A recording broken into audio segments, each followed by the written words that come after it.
School की खेल प्रतियोगिता में नींबू दौड़ से शुरुआत, जहां तीसरा स्थान पाकर एक छोटी कटोरी इनाम में मिली थी। और आज वही अतहर अली विदेश की धरती पर 2 स्वर्ण पदक जीतकर घर लौटा है। रानाघाट के श्रीनाथपुर निवासी अतहर अली ने गरीबी के बीच कठिन परिश्रम और लगातार कोशिश से खुद को एक उभरते हुए धावक के रूप में साबित किया है। पहले स्थानीय, फिर जिला, राज्य और राष्ट्रीय स्तर की प्रतियोगिताओं में भाग लेकर उसने कई बार प्रथम और द्वितीय स्थान प्राप्त किया। इन उपलब्धियों के बाद वह अंतर्राष्ट्रीय प्रतियोगिताओं तक पहुंचा और कई बार रजत व कांस्य पदक जीत चुका है।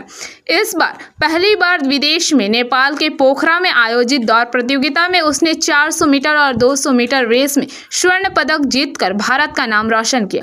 गुरुवार को स्वर्ण पदकों के साथ वह घर लौटा। अतहर अली ने कहा कि प्रथम तुम्हार सोना लाभ एवं एकटा नय दुटोय 200 এবং 400 মিটার এর আগে তুমি ব্রোঞ্জ এবং রূপো জিতেছিলে। কীরকম উপলব্ধি এবং কি কতক্ষণই খুশি তুমি?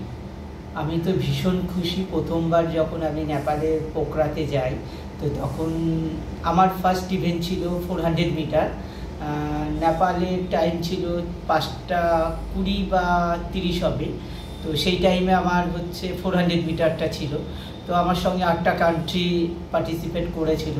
তার মধ্যে নেপাল, ভুটান, কাজাকিস্তান আরও 4-5টা কান্ট্রি ছিল।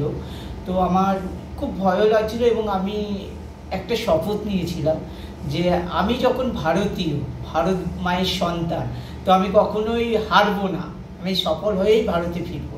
তো এই একটা আমাকে শক্তি ভেতর থেকে জুগিয়েছিল। তো কি বলবো, যখন রেস শুরু হয় তো তখন দেখলাম ওদের থেকেও আমার স্ট্রেন, পাওয়ার, স্প্রিন্ট 3টে জিনিসই আমার দেখলাম পারফেক্ট আছে। তো আমি আস্তে আস্তে অ্যাপ্লাই করতে থাকলাম। তারপরে তো 400 মিটারে আমার গোল্ড আসে এবং টাইমিংও খুব ভালো টাইমিং করেছি। 59 পয়েন্ট সামথিংয়ের কাছাকাছিতে আমি টাইমিং করেছি। তারপরে তো আবার 200, তারপরের দিন আমার 200 মিটার ছিল। এখানে আরেকটু বলবো যে আমার 400 মিটার করতে গিয়ে আমার হ্যামারস্ট্রিং হয়ে যায়। তো আমি পরের দিন নামবো নাই ভেবেছিলাম। তো আমার কোচকে ফোন করি, তাহলে অবশ্যই নামবে তুমি। রাত্রে কিছু স্যার আমাকে বললো এইগুলো করো, তো করলাম। পরের দিন দেখলাম অনেকটাই রিলিফ আছে, আমি 200 মিটারের জন্য প্রস্তুত। তো কি বলবো, ওপরওয়ালার আশীর্বাদ বলুন, আপনাদের সকলের ভালোবাসাতে আমার না ওই খানিকক্ষণের জন্য 200 মিটারে আমার পায়ের ব্যথাটা চলে যায় এবং আমি আবার সফল হই এবং গোল্ড পাই।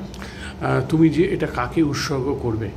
এটা আমার দিদিকে উৎসর্গ করব, কারণ দিদি আমাকে এতটা জুগিয়েছে, পাওয়ার, স্টেমিনার, মানসিক সব কিছুই আমার দিদি আমাকে সবসময় আমাকে গাইড করতো।